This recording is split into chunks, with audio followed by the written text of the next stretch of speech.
Salam lintas agama. Shalom. Assalamualaikum warahmatullahi wabarakatuh. Namo Buddhaya. Salam kebajikan. Om Swastiastu dan salam sejahtera untuk kita semua. Perkenalkan, saya Rosiana Sitompul dari Prodi Pendidikan Sejarah dengan NIM 20051149192. Video ini adalah tugas dari mata kuliah Sejarah Indonesia Masa Islam dengan dosen pengampu Bapak Nurdiansyah MPD, dan agenda dari video ini adalah ujian tengah semester dengan judul presentasi Kerajaan Islam di Kalimantan, Sulawesi, dan Maluku. Yang pertama ialah Kerajaan Islam di Pulau Kalimantan. Di Kalimantan terdapat 24 kerajaan Islam, yakni Salimbau, Sintang, Mampawah, Tanjung Pura, Landak, Kubu, Bangkalaan, Sanggau, Tayan, Kusan, Pasir, Banjar, Kota Waringin, Pagatan, Sambas, Kutai Kertanegara ing Martadipura, Berau, Sambaliung, Gunung Tabur, Pontianak, Tidung, Tidung Kuno, Dinasti Tengara, dan Kesultanan Bulungan. Dari 24 kerajaan Islam yang berada di Kalimantan, Kerajaan Banjar menjadi kerajaan Islam pertama di Kalimantan. Munculnya Kerajaan Banjar dipengaruhi oleh negara Daha yang pada waktu itu adalah kerajaan yang berkuasa. Raja negara bagian Daha, Maharaja Sukarama, memberikan wasiat untuk Raden Samudra yang adalah cucunya untuk menggantikannya. Raden Samudra adalah anak putrinya, yakni Putri Galuh Intan Sari dan ayahnya Raden Menteri Jaya. Tentu saja, oleh perjanjian itu membuat Samudra Gusing sangat terancam karena banyak putra Maharaja Sukarama yang ingin menjadi raja menggantikan ayahnya. Dalam kasus ini, Pangeran Raden Samudra melarikan diri dengan membawanya ke muara Sungai Barito. Setelah kematian Maharaja, jabatan raja digantikan oleh Pangeran Mangkubumi dan dilanjutkan oleh Pangeran Tumenggung. Raden Samudra yang catatan adalah bersembunyi di mulut Sungai Barito, dilindungi oleh sekelompok orang Melayu yang masih diam di sekitar wilayah itu. Selama masa desa Melayu ini berkembang pesat di kota Banjarmasin karena banyaknya pedagang yang menetap. Pada waktu itu Raden Samudra melihat apakah Banjarmasin memiliki potensi yang sangat baik untuk melawan di pusat kekuasaan, yaitu negara Daha. Akhirnya kekuasaan Banjarmasin sudah berjalan setelah masyarakat Melayu mengangkat Samudra sebagai kepala negara. Selanjutnya yaitu peninggalan Kerajaan Banjar. Beberapa peninggalan Kerajaan Banjar seperti Candi Agung di Amuntai, Masjid Sultan Suryansyah, makam para raja Kesultanan Banjar seperti makam Sultan Mustaibillah, makam Sultan Suryansyah, dan makam Sultan Inayatullah, dan lain-lain. Sejumlah buku juga disimpan serta senjata, segel kerajaan, dan peralatan lainnya disimpan di Museum Lambung Mangkurat. Raja yang terkenal di Kerajaan Banjar ialah Sultan Suryansyah atau Raden Samudra. Letak Kerajaan Banjar. Kerajaan Banjar adalah sebuah kerajaan dari wilayah yang sekarang berada di Provinsi Kalimantan Selatan, Indonesia. Wilayah Banjar yang lebih luas membentang dari Tanjung Sambar hingga Tanjung Aru. Kerajaan ini kembali berada di ibu kota Banjarmasin dan kemudian berpindah ke berbagai tempat dan terakhir berada di kota Martapura. Berikutnya adalah raja-raja yang pernah memerintah di Kerajaan Banjar. Dari periode ke periode tahunnya Anda dapat melihat di layar, dan gelarnya juga Anda dapat melihat di layar, maka saya akan menyebutkan namanya satu persatu. Yang pertama yaitu Pangeran Samudra, selanjutnya Sultan Rahmatullah, Sultan Hidayatullah, Sultan Musta'imbillah, Ratu Agung bin Marhum, Ratu Anum dengan gelar Sultan Saidullah, Adipati Halib atau Pangeran Tapesana, Amirullah Bagus Kesuma, Pangeran Adipati Anum, Amirullah Bagus Kesuma lagi, Sultan Hamidullah, Pangeran Tamjid bin Sultan Amirullah Bagus Kesuma, Pangeran Muhammad Aliuddin Aminullah bin Sultan Kuning, Pangeran Nata Dilaga, Sulman Sulaiman Al-Mitumidullah, Sultan Adam Al-Wasyid bin Lah bin Sultan Saleman, Pangeran Tamjidillah, Pangeran Antasari, dan terakhir Sultan Muhammad Seman. Berikutnya peristiwa penting Kerajaan Banjar. Kerajaan Banjar juga disebut sebagai kerajaan Islam karena agama Islam jelas terlihat pada masa pemerintahan Sultan Adam Al-Washik Billah. Namun sayangnya Kesultanan Banjar, Kerajaan Banjar telah lama tidak diangkat ke permukaan. Bisa dikatakan karena kesultanan ini berperang melawan kolonial pada tahun 1857, sehingga kerajaannya di dunia dikalahkan oleh Belanda. Penyebab runtuhnya Kerajaan Banjar, pada abad ke-19, Inggris mulai mengawasi Kalimantan setelah ia melemparkan Belanda pada tahun 1809.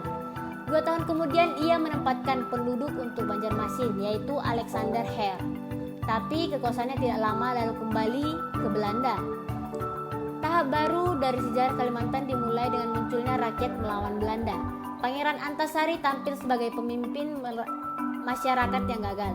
Dia meninggal pada tanggal 11 Oktober 1862. Setelah itu, Cucu membentuk Pengustian sebagai kelanjutan dari Kerajaan Banjarmasin yang akhirnya menghapuskan tentara Belanda Marsose Malay, sementara Sultan Muhammad Seman yang menjadi pemimpinnya tewas dalam pertempuran. Kalimantan sejak saat itu sepenuhnya diperintah oleh Belanda, terkhususnya Kalimantan Selatan. Selanjutnya itu kehidupan ekonomi masyarakat Kerajaan Banjar. Kalimantan Selatan memiliki wilayah perairan yang strategis sebagai perdagangan. Perdagangan di Banjarmasin pada awal abad ke-17 Masehi dalam monopoli Cina, penarikan lada yang kuat dari mereka untuk perdagangan ke Cina mengakibatkan penanaman lada di Banjarmasin berkembang dengan cepat. Kapal Cina datang ke Banjarmasin dengan barang dagangan mereka dalam bentuk gelas dan kembali untuk membawa lada. Pada puncak kemakmuran awal abad ke-18 Masehi, hasil rata-rata masing-masing mencapai 12 kapal Cina yang datang ke Banjarmasin. Dalam perdagangan lada adalah barang ekspor terbesar di wilayah Banjar. Perkembangan perdagangan ini menyebabkan perubahan politik dalam pemerintahannya. Para penguasa sebagai kelas ruling berusaha untuk mengendalikan negara yang lebih luas dalam bentuk tanah apanage, yang merupakan tanah yang dikumpulkan oleh keluarga raja dan digunakan sebagai daerah kontrol pertanian lada. Jumlah perdagangan lada menyebabkan kelimpahan kekayaan bagi para politisi dan pedagang karena mereka memiliki kekuatan penuh yang tidak dimiliki oleh orang awam atau kaum rendah. Di Kerajaan Banjar, pajak adalah pendapatan terbesar dan sangat penting untuk menjalankan roda pemerintahan. Jenis pajak yang dikenakan pada orang adalah pajak utama, biaya sewa, pajak perahu, berlian, dan emas pada pajak pendapatan. Perekonomian masyarakat Banjar terdiri dari pertanian, nelayan, dan industri. Masa kejayaan Kerajaan Banjar. Pada masa pemerintahan Sultan Mustain Billah, pusat Kesultanan Banjar dipindahkan ke Kayuwangi, Martapura. Kesultanan Banjar mengalami masa kejayaan pada abad ke-17, yaitu pada masa pemerintahan Sultan Mustain Billah dari tahun 1595 sampai 1620. Selanjutnya yaitu di masa kerajaan atau pemerintahan Sultan Inayatullah dari tahun 1620 sampai 1637 dan terakhir Sultan Saidullah dari 1637 sampai 1642. Ketika Belanda datang dan menyebabkan kekacauan, Kesultanan Banjar mengalami kerugian. Akibatnya ibu kota kerajaan dipindahkan ke Amuntai, kemudian di Tambangan dan Batang Banju. Faktanya sejak 1606 VOC datang ke Banjar untuk meminta monopoli lada, namun usaha mereka belum terwujud. Setelah kontrak ditandatangani oleh Belanda dan kota Banjar Kesultanan pada tahun 1635, perdagangan lada dimonopoli oleh Belanda. Setelah perjanjian antara VOC dan Sultan Martapura ditandatangani, perlawanan terhadap Belanda menurun.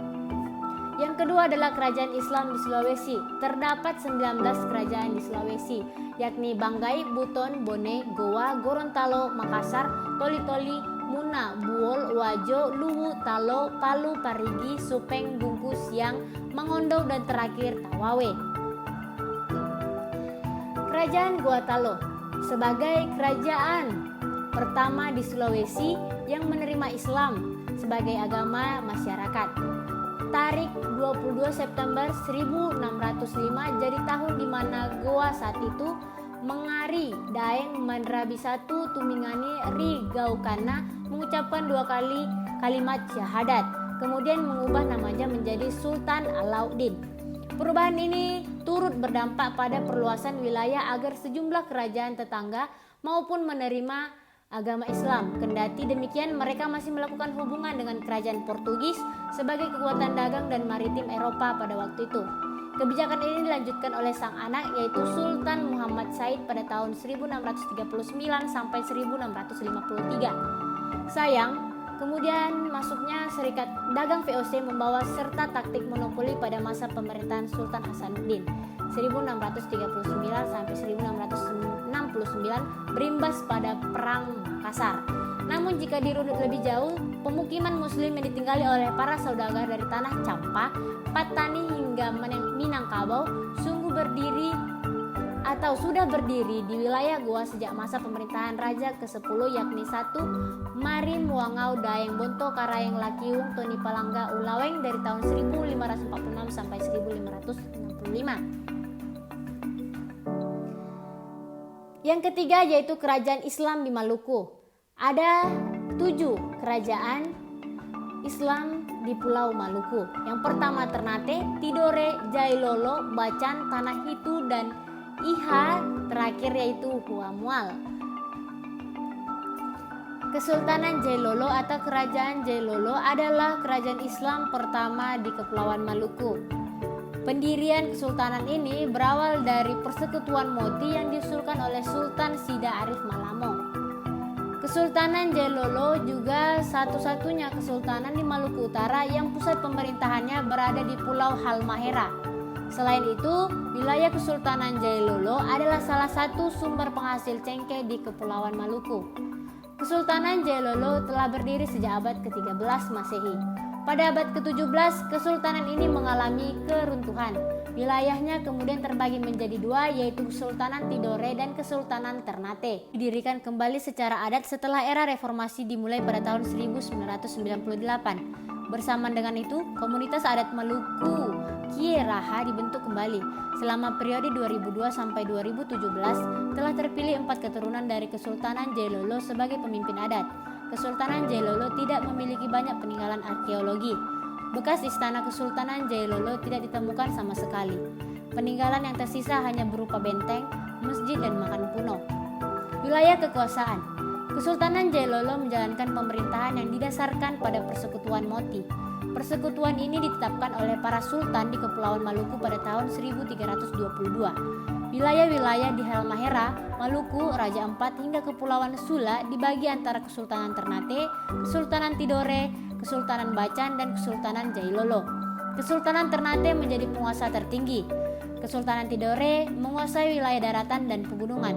Kesultanan Bacan menguasai wilayah Tanjung, sedangkan Kesultanan Jailolo menguasai wilayah Teluk. Keagamaan Kesultanan Jailolo mulai mengenal agama Islam setelah menjalin kerjasama perdagangan dengan para pedagang dari Pulau Jawa.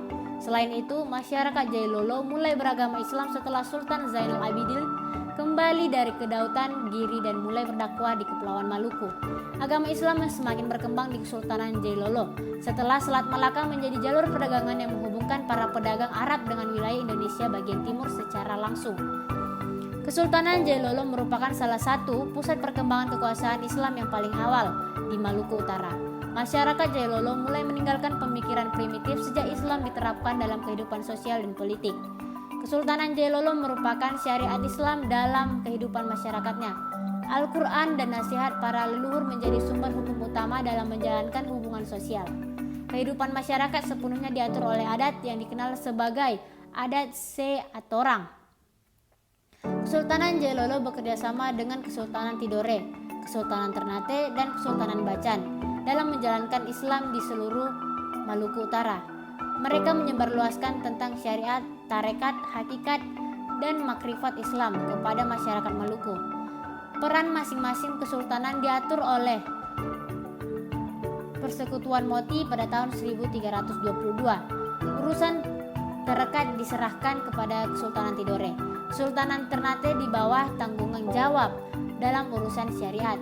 Urusan hakikat diberikan kepada Kesultanan Bacan, sedangkan Kesultanan Jailolo menerima tanggung jawab dalam urusan makrifat. Pada masa ini perkembangan tarekat sangat pesat dengan disertai pembangunan masjid-masjid. Tarekat-tarekat yang berkembang seperti Alawiyah, Qadiriyah, dan Naqsybandiyah. Masing-masing tarekat ini beribadah pada masjid yang terpisah dan tetap saling menghormati dan rukun. Keruntuhan Kesultanan Jailolo. Pada tahun 1359, Kesultanan Ternate menyerang Kesultanan Jailolo atas perintah Gapi Malamo.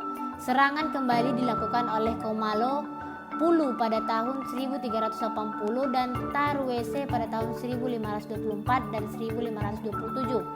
Serangan-serangan ini membuat wilayah kekuasaan dari Kesultanan Jailolo berkurang. Pada tahun 1534, Kesultanan Jailolo merebut kembali wilayahnya dengan dipimpin oleh Sultan Katarabumi dengan bantuan dari Portugis. Kesultanan Jailolo kemudian menyerang Kerajaan Moro untuk memperluas wilayahnya. Penyerangan ini dibantu oleh Sultan Diallo yang diberhentikan sebagai Sultan dari Kesultanan Ternate oleh Portugis. Pada tahun 1551, Kesultanan Ternate menyerang Kesultanan Jailolo dengan bantuan dari Portugis. Serangan ini membuat sebagian wilayah kekuasaan Kesultanan Jailolo menjadi milik Kesultanan Ternate. Wilayah yang dikuasai kemudian diisi oleh suku Ternate, sehingga masyarakat Jailolo, khususnya suku Wayoli, pindah ke wilayah Kesultanan Jailolo yang lainnya. Pada tahun 1620, Kesultanan Ternate kembali melakukan serangan dan dibantu oleh Belanda. Kedua serangan ini akhirnya mengakhiri kekuasaan Kesultanan Jailolo. Pada tahun yang sama, Kesultanan Ternate menggabungkan bekas wilayah Kesultanan Jailolo menjadi bagian dari wilayah kesultanannya. Kaichil Alam menjadi sultan terakhir dari Kesultanan Jailolo. Ia dinikahkan dengan saudari Sultan Sibori dan jabatannya diubah kembali menjadi Sangaji atau perwakilan Kesultanan Ternate. Kesultanan Jailolo sepenuhnya menjadi wilayah kekuasaan dari Kesultanan Ternate setelah Kaichil Alam wafat. Silsilah Kesultanan Jailolo termasuk dalam salah satu dari Moloko Kieraha atau 4 penguasaan wilayah Kepulauan Maluku. Kesultanan ini menjadi salah satu penguasa atau Kolano bersama dengan Kesultanan Ternate, Kesultanan Tidore, dan Kesultanan Bacan. Keempat penguasa kesultanan ini berasal dari garis keturunan yang sama.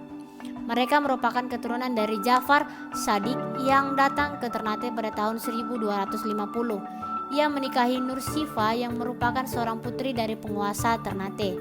Pernikahan ini melahirkan 4 orang putra dan 4 orang putri. Keempat putranya kemudian menjadi penguasa di Maluku.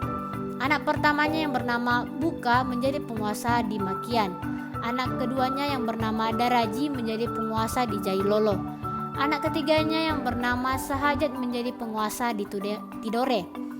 Sedangkan anak keempat yang bernama Mansur Malamo menjadi penguasa di Ternate. Peninggalan yang terdapat di kerajaan Jailolo yaitu Benteng Gamlamo, Masjid Gamlamo, dan nisan-nisan kuno yang terdapat di wilayah Ternate ataupun di Maluku Utara. Pendirian kembali. Kesultanan Jailolo mulai didirikan kembali secara adat setelah era reformasi dimulai pada tahun 1998. Komunitas adat Moloko Kieraha mulai dibentuk kembali. Selama periode 2002 sampai 2017 telah terangkat 4 sultan yang berkuasa secara berturut yaitu Abdullah Shah, Ilham Danotoka, Muhammad Siddiq Kaujiljah, dan Ahmad Abdullah Sjah. Sekian dan terima kasih dari presentasi singkat ini. Jika ada kesalahan atau kata-kata yang tidak berkenan didengar, saya meminta maaf dan terima kasih.